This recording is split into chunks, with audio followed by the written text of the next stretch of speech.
ஸ்ரீ கர்மயோகி அவர்கள் அருளமுதம்ங்கிற புத்தகத்தில் அன்பர்கள் வழிபாடுங்கிற தலைப்பின் கீழே நாம ஜபம்ங்கிற ஒரு முறையை சொல்லியிருப்பார். நம்ம மரபில் தெரிஞ்சது தான். ஜபம் பண்ணுறதுங்கிறது இறைவனுடைய நாமத்தை திரும்ப திரும்ப சொல்கிறதுங்கிறது நமக்கு தெரியும். நாம ஜபம்ங்கிறது ஒரு அன்பர்கள் வழிபாடில் ஒரு முறையாக சேர்த்து ரொம்ப மிக எளிமையான முறை. யார் வேணால் அதை செய்ய முடியும், சொல்ல முடியும். நாம ஜபங்கிற ஒரு பேரை ரிப்பீட் பண்ணுறது தான்.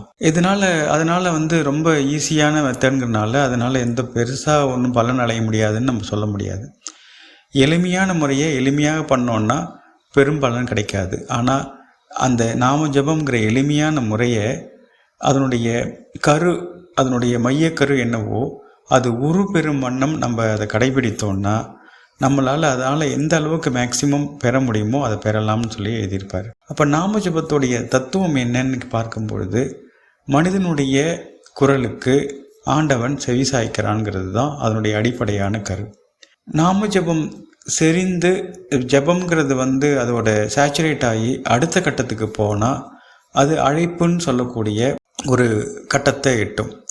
அழைப்புன்னு சொல்லும்போது என்னென்னா, அது தானாகவே ஒரு ரிதமில் அது ஓடிக்கிட்டே இருக்கா மாதிரி, இல்லை அது ஒரு ஆர்வத்தோடு கூப்பிட்ற மாதிரியான ஒரு கட்டத்துக்கு போகும். அதனால் ஜபத்தோட அதிகபட்ச பலனை பெறுவதற்கு நாம் ஜபத்தை அதோடைய முழு எனர்ஜியும் வெளிப்படுற மாதிரி நம்ம செய்யணும். அப்போ அது வெளிப்படணுன்னா மனம் மௌனமாக இருக்கணும். அதுதான் அதோடைய அல்டிமேட்டான ஒரு ஸ்டேட்டுன்னு சொல்லலாம். மனம் ஒரு நிலையாக இருக்கணும்.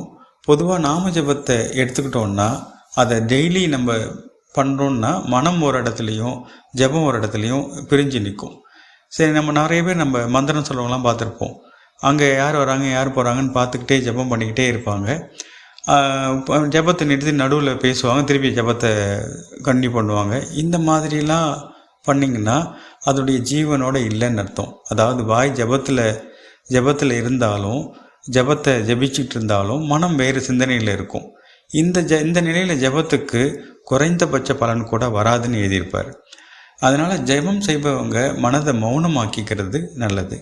அது கஷ்டம்னா கூட அதுக்கு அடுத்தபடியாக நாம ஜபம் சொல்லும்போது அன்னையை கூப்பிட்றதா இருந்தால் மதர்னோ அம்மானோ அன்னையேனோ மானோ நம்ம எடுத்துக்கலாம்.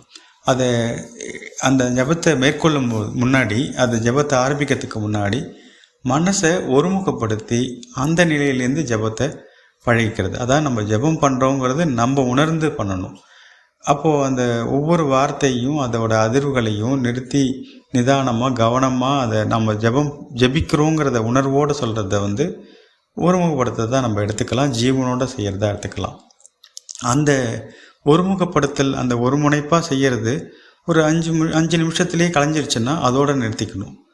அடுத்த முறை 5 நிமிஷங்கிறது 10 நிமிஷம் 15 நிமிஷம்னு கொஞ்சம் கொஞ்சமாக அதை நீட்டிக்கிட்டே போய் அரை மணி நேரம் கூட நம்மளால் பழகிக்க முடியும்.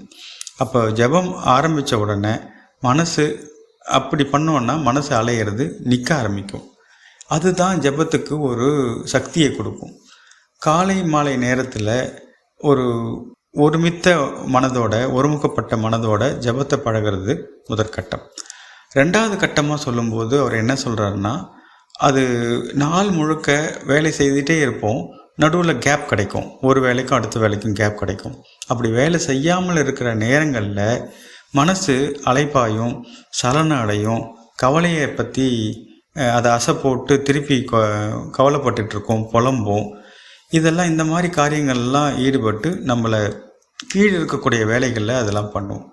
அதனால் வேறு வேலை செய்யாமல் சும்மா இருக்கிற நேரத்திலெல்லாம் 2-3 நிமிஷமாக இருந்தாலும் மனசை நிலைப்படுத்தி ஜபம் செய்ய பழகிட்டோன்னா, அது பழிச்சதுன்னா, நம்ம சும்மா இருக்கக்கூடிய நேரம் முழுவதையும் ஜபத்தோட பிடியில் அதை கொண்டு கொடுத்துட்டோன்னா, அதுக்கப்புறம் பார்த்திங்கன்னா காலை மாலையில் அரை மணி நேரம் அல்லது 1 மணி நேரம் ஜபம் செஞ்சாலே போதும்.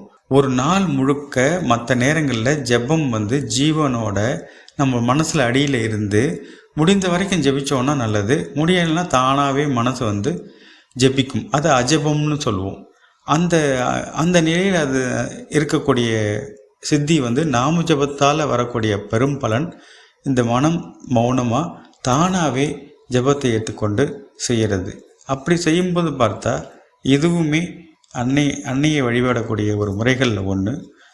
அதை இந்த மாதிரி கர்மயோகி அவர்கள் சொன்ன மாதிரி நம்ம செய்தோம்னா இந்த நாம ஜபம்ங்கிற முறையில் உச்சகட்டமாக எதை பெற முடியுமோ, எந்த பலனை பெற முடியுமோ அதை பெற்று வாழ்க்கையில் சிறப்படையலாம்.